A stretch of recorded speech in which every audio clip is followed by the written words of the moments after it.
What would you do if you lost your six-figure job overnight in a city where you knew no one? This week on Pending and Trending, Dr. Tameka Bryant shares how she went from rock bottom to closing over 3,500 real estate transactions, leading national trainings, and launching global development projects, all by finding her niche. If you're feeling stuck in this market, you need to hear this. Let's dive in. Welcome to Pending and Trending. I am your host, Deidre Quinn, and this podcast is all about helping real estate agents stay ahead in today's fast-moving market. With over 20 years of experience and a passion for building relationships, I bring you the latest tips, trends, and strategies to elevate you and your business. Whether you're looking to dominate a niche, stay sharp on industry shifts, or build your own generational wealth, you are in the right place. Let's get to it, because what's trending today can get you pending tomorrow. I'm Deidre Quinn. Just to introduce myself, I'm a top realtor with over 20 years experience in the real estate industry. I'm the host of Pending and Trending. I share insider tips, market trends, expert strategies to empower real estate agents to thrive in their business and to create lasting wealth. I am so excited to welcome you onto our podcast. And I know that you come from a nonprofit executive industry and that your journey is nothing short of inspiring. You began your career managing multi-million-dollar programs in New York City, and then you seamlessly transitioned into real estate in 2004, I believe, where you quickly built a thriving brokerage, became master listing broker for Freddie Mac within just a year, and you have over 30 years of experience, 3,500 real estate transactions under your belt, and you made history as the first Black president of Heartland MLS. You were named Realtor of the Year. You trained nationally for the National Association of Realtors. You've authored multiple books, and you didn't stop there. Now you are the president of Trey International, and you lead a transformative development and investment projects across the U.S. and abroad. And I cannot wait to hear more about that. So please join me in welcoming Dr. Tameka Bryant to the show. Congratulations on all of your accomplishments, and it's an honor to have you here. I love that you've taken your experience global. I have a huge interest in that myself, and I can't wait to dig more into that. But first, we talked about it a little bit pre the start here, but you transitioned from nonprofit into real estate. Like, how did that influence your career, and what made you make that change? Can I just start and say it wasn't seamless? Because, and it was one of those things. I was hired for this role in Kansas City that as a vice president in this nonprofit sector, it came with having development rights. The organization had development rights to pretty much beautify the rest of the area because of the new construction they did. And I went to school to learn about the laws. I was already an investor, and I just didn't know the laws in Missouri and Kansas. So I Sure. went to school for that, and then I was like, I could take this exam and be licensed, and that's the one thing. But a year and a half into that position, I was actually terminated. It Oh, was March 23rd. I was terminated at 9 a.m., and my husband was terminated at 10 a.m. from the same company. So it wasn't so seamless. And yeah, so for that time, that was the only career I had ever dreamt of being in since I was 11 years old. And to then be terminated at 9 a.m. and lose six figures out of my household in a city I knew no one. And I then had to figure, how was I going to do all this? And I was depressed for a month.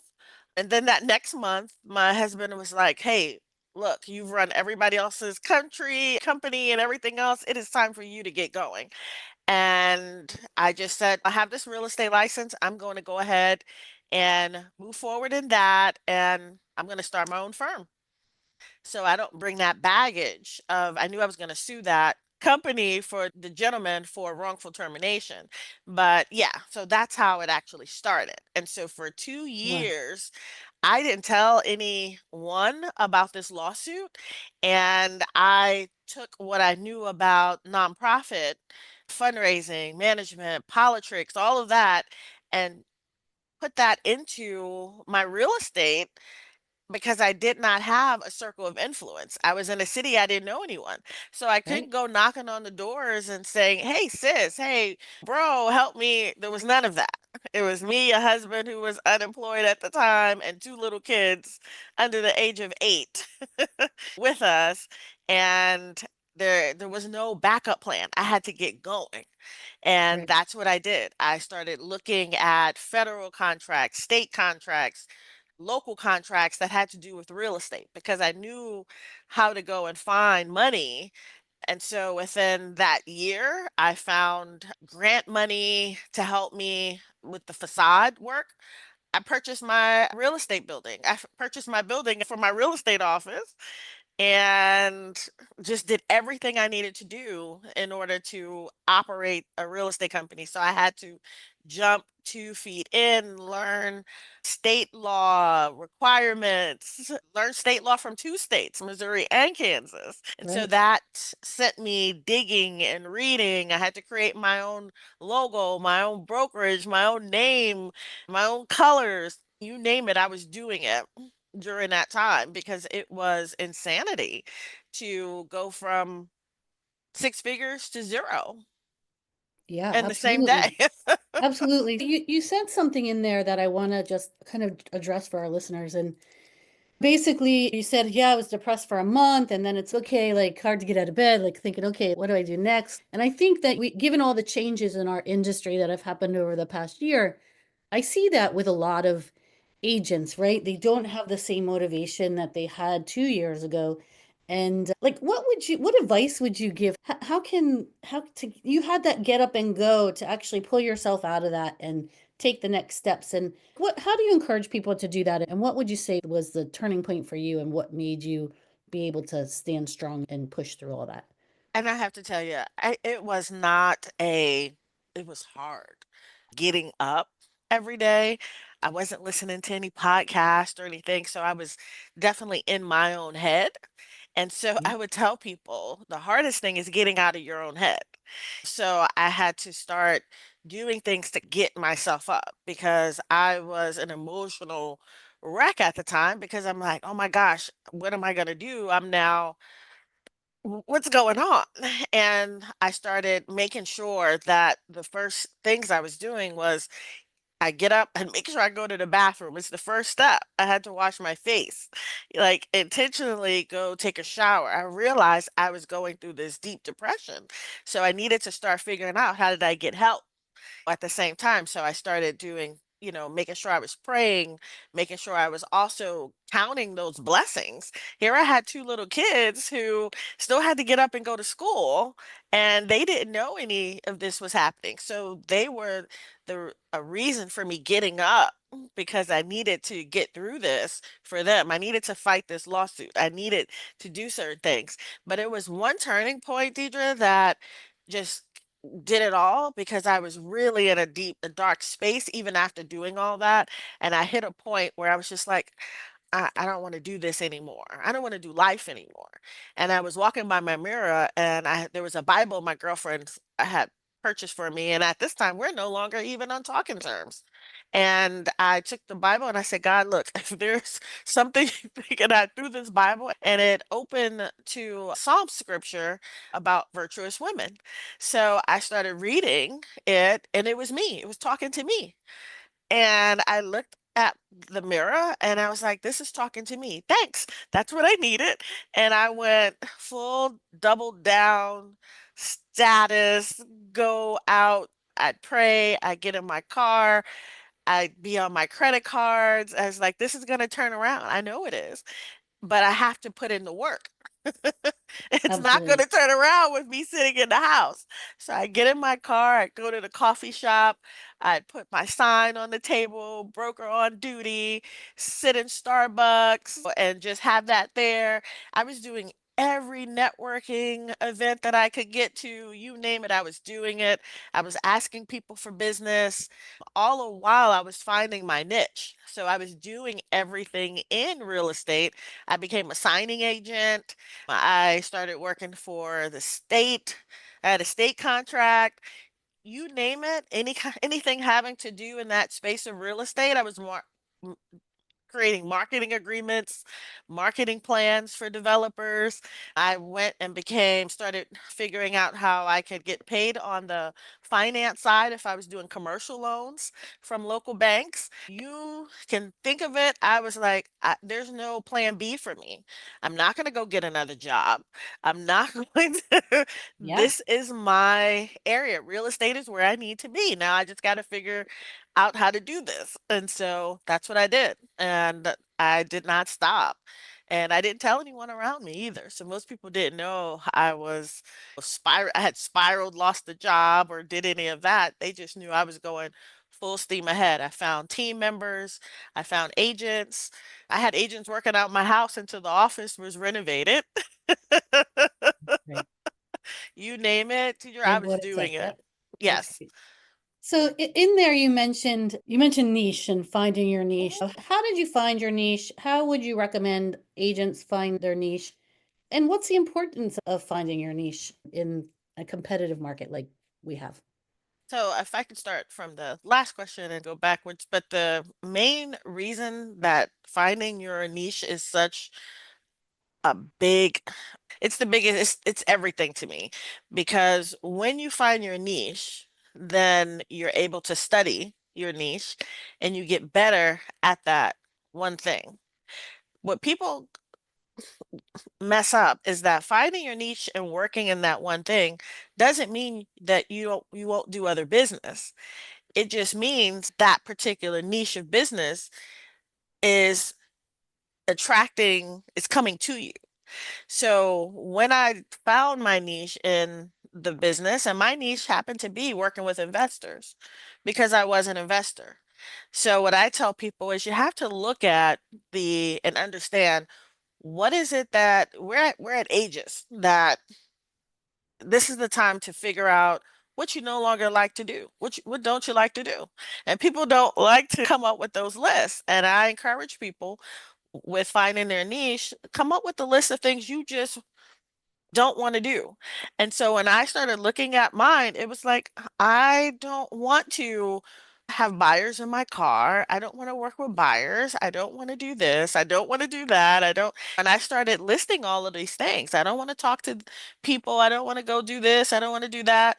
And that was the one list. And then the second list was, what am I good at?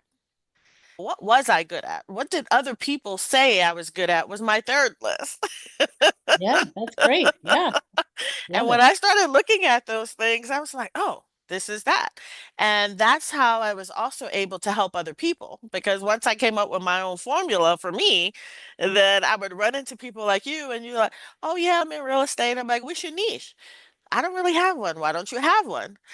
Well, I don't know where to start. I'm like, what were you good at before? And I go through these little things, and typically in 10 to 15 minutes, I can help them narrow down what their niche is in business. So today, what that looks like is I get calls from people all over the world saying, that lady there, she actually works with investors.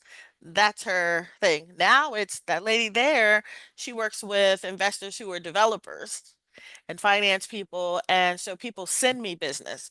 I don't go hunting for business, it finds me because I'm dominating my niche space. So that's how I look at niche.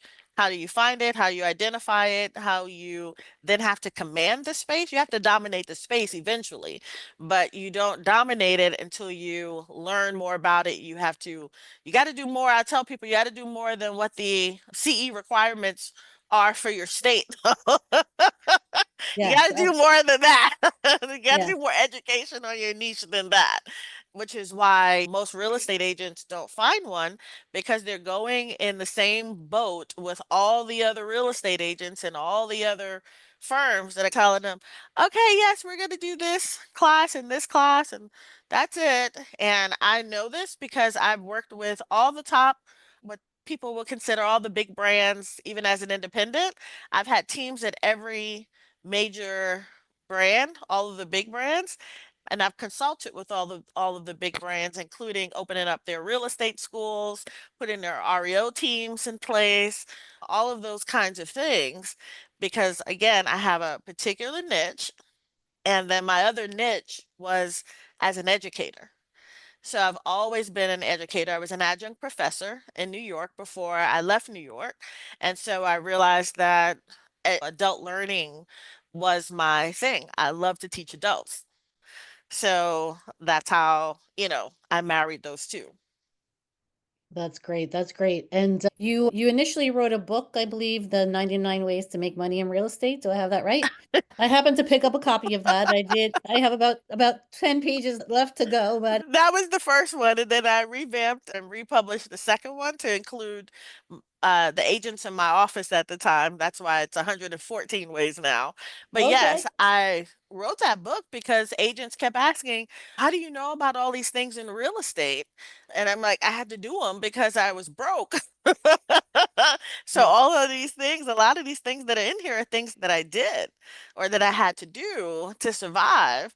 And people just kept saying, you should write a book because how do you know these? And I wrote a little simple, easy read for people to go, oh, okay.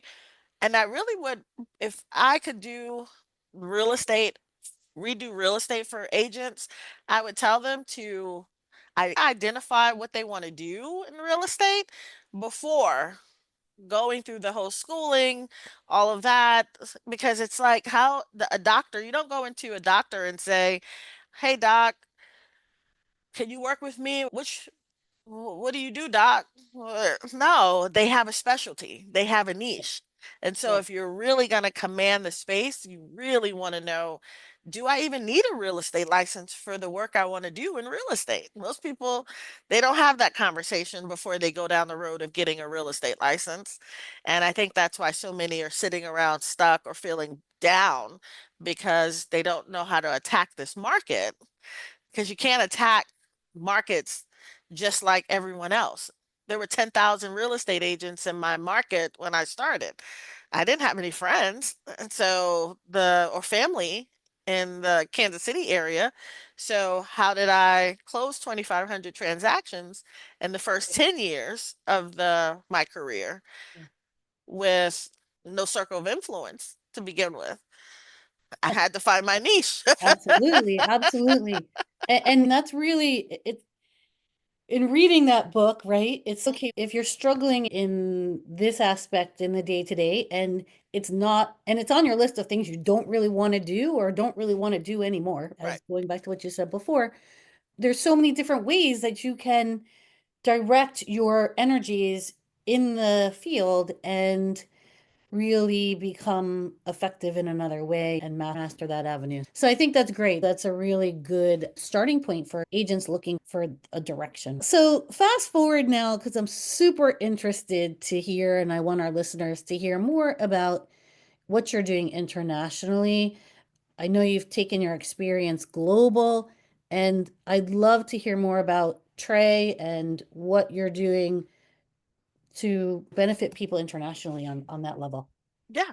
Right after COVID, there was one of a colleague of mine gave me a call and said, "Hey, there is a property that we see over for sale in the Dominican Republic. It's 50,000. It's a condo, 50,000 from the beach. And we know you have a lot of investors and things. So I jumped on the plane and went to take a look. Now, understanding that I had already had did real estate transactions in Mexico and other places. And so I wasn't foreign to going into markets and growing up in New York. Dominicans, Puerto Ricans, Cubans, those are my neighbors. So when I went to Dominican Republic, I was like, oh yeah, I wanted to go there a while ago. And I found it to be true that there were these condos and developers who were building there who had condos $50,000, 3-minute walk to the beach. And so I came back, told a couple of girlfriends. We went back, we purchased some properties, we came up with a plan, and we started working in that area. That first month or two is when I said, you know what? I'm going to create a certification that helps real estate agents and non-real estate agents learn to do real estate transactions in other countries. Because what I found was there weren't governing bodies in those in a lot of those countries, in those foreign lands. So they don't have realtor associations, they don't have any MLSs, things like that in a lot of these markets.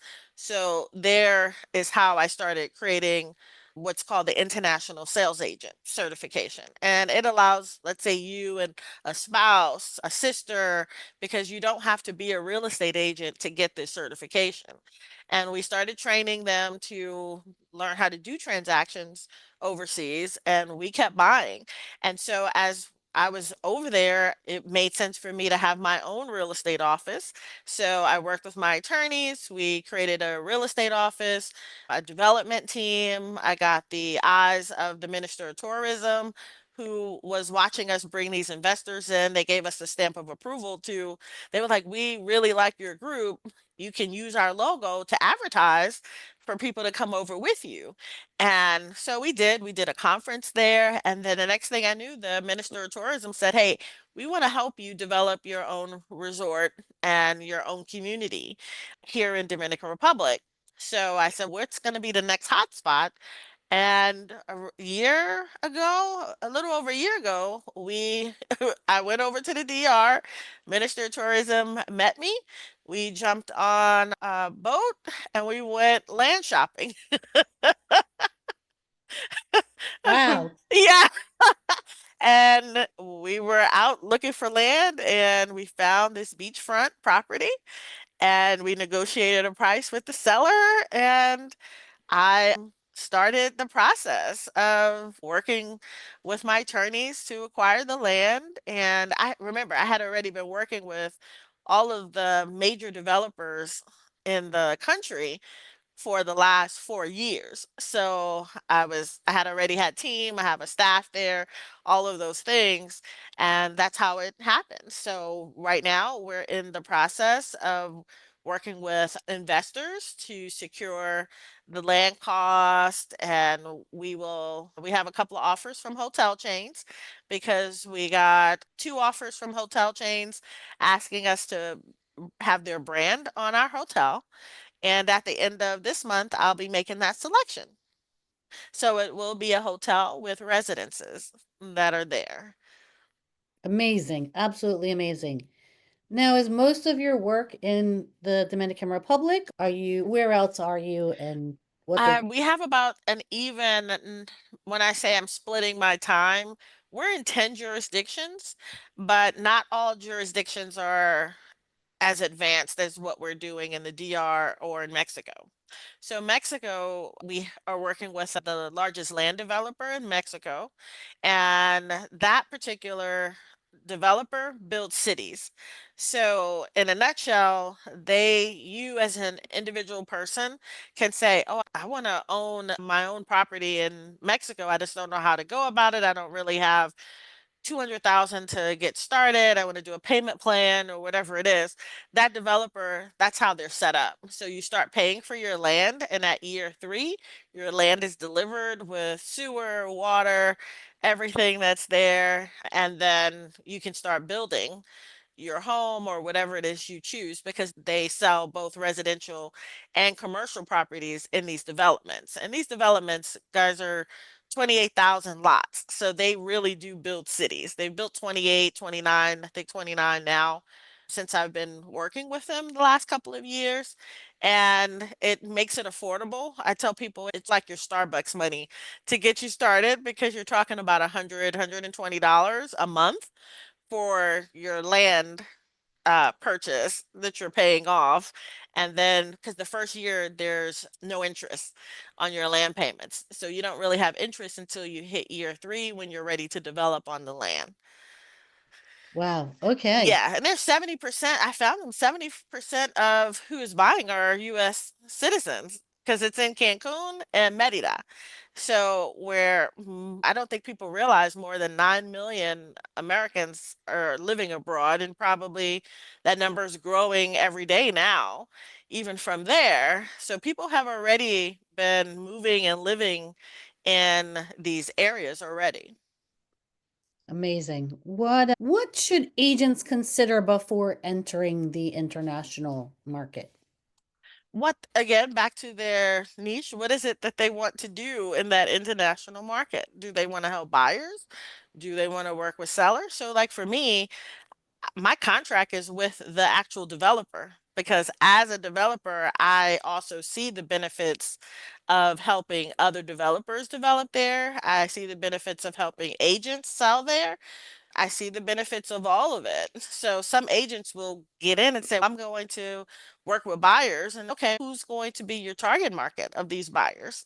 A buyer buying in Mexico is not the same as your buyer who has children go into the neighborhood school and looking for school districts.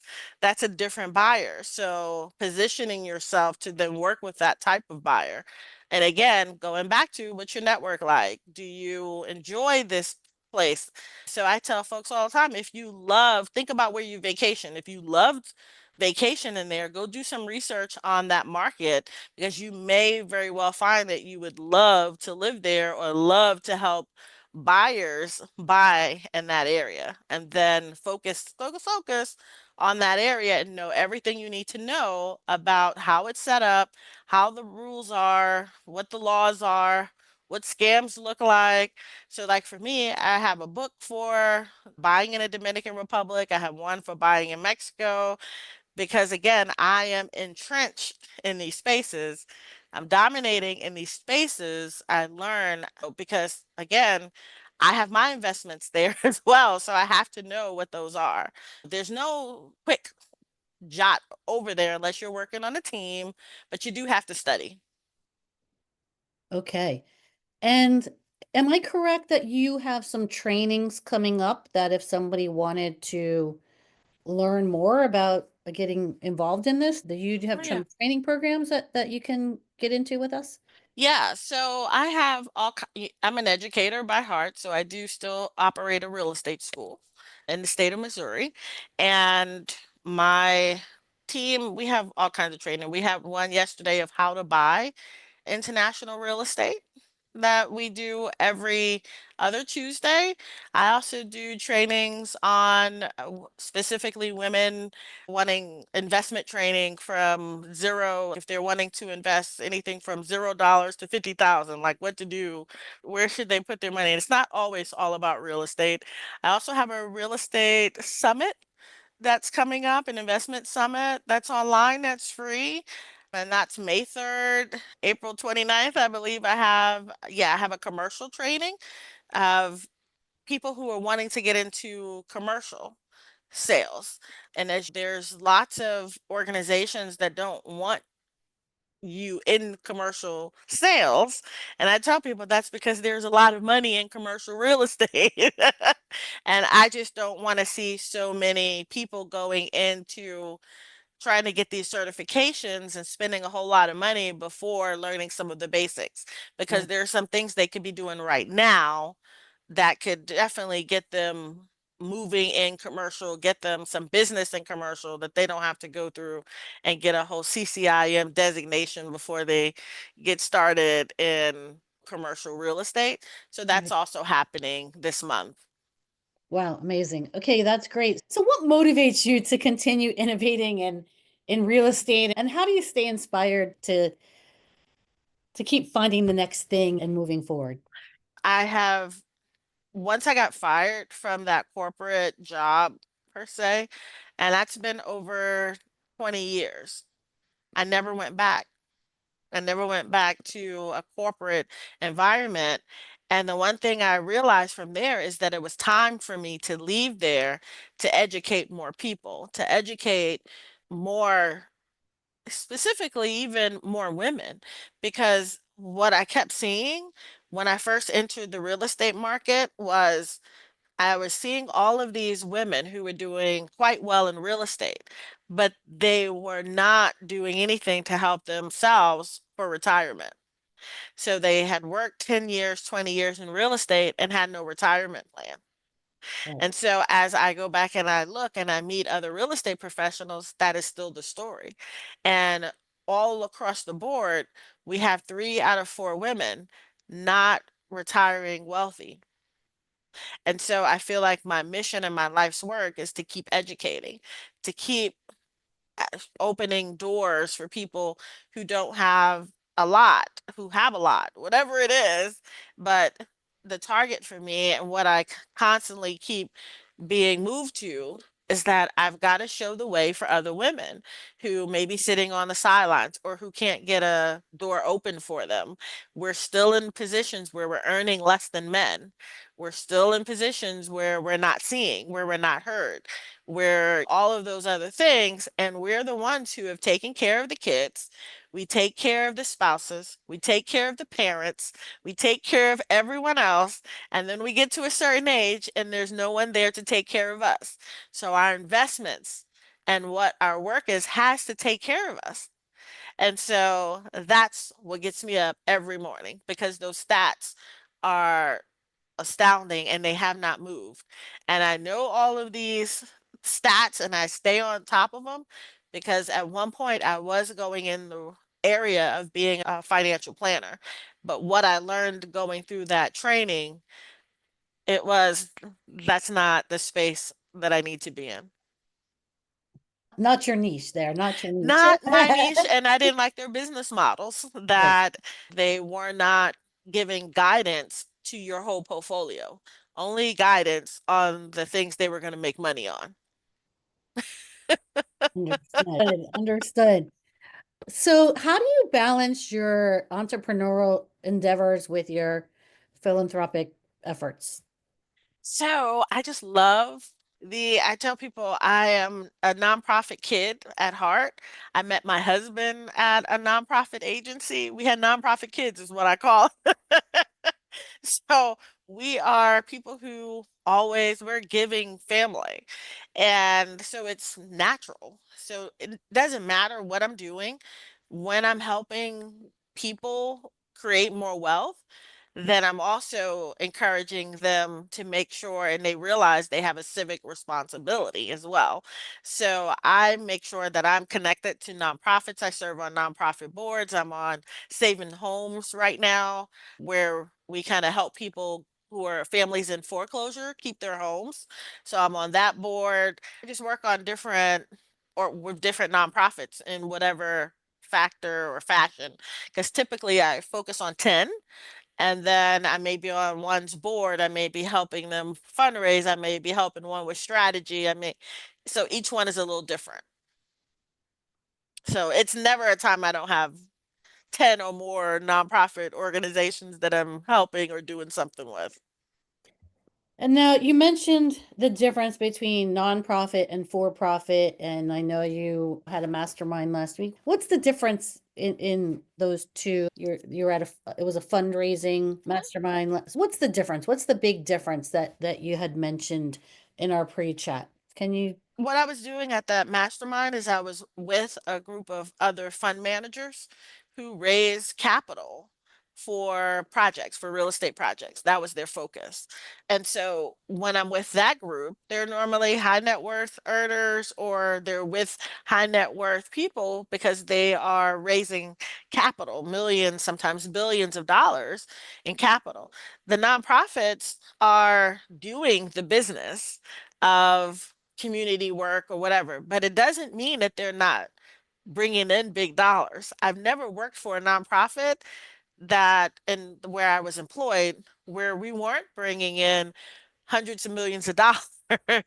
It was just how we had to spend that money was the difference. Now, when I'm capital raising for both, one is to produce this particular product of real estate or whatever, and this is to do this particular service of serving the community or giving back to the community. But they very well are still corporations Yeah. that are doing business or work. I just happen to be a product of the nonprofit one, so my heart stays there. And on the for-profit side, most of those high net worth organizations have nonprofits because they're giving back also, and also some as a tax strategy, and some because they're doing good business. In that room of those masterminds, we were able to raise hundreds of thousands for child trafficking to stop child trafficking during that event. So although that was not what we were doing at the conference, that was one thing we did over dinner. Good stuff. That's Right? So it's if amazing. you're Yeah, going to make this kind of money, people have to always understand you cannot take from the universe and not give back. I love that. I love that. That's a real important message. I love that. So you have been so enlightening here in your conversation, and I am really impressed with your journey. How can we follow you? How can our listeners learn more? How can they follow you? How can we take part in your training classes?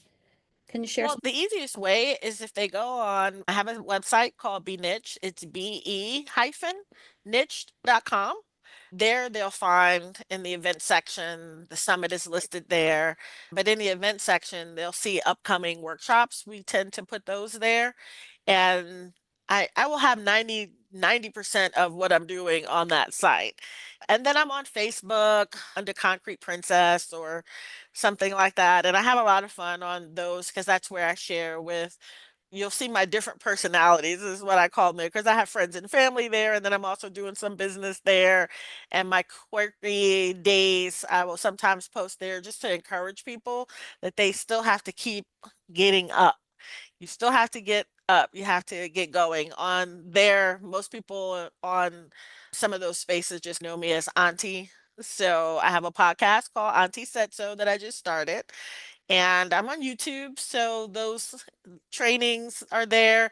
People can find my old trainings on there from getting into the commercial business. That was the class I used to teach for NAR, and they no longer teach that class, but that's for another time. But the classes I still teach for NAR, those I will normally announce those on the website as well and Be Niche.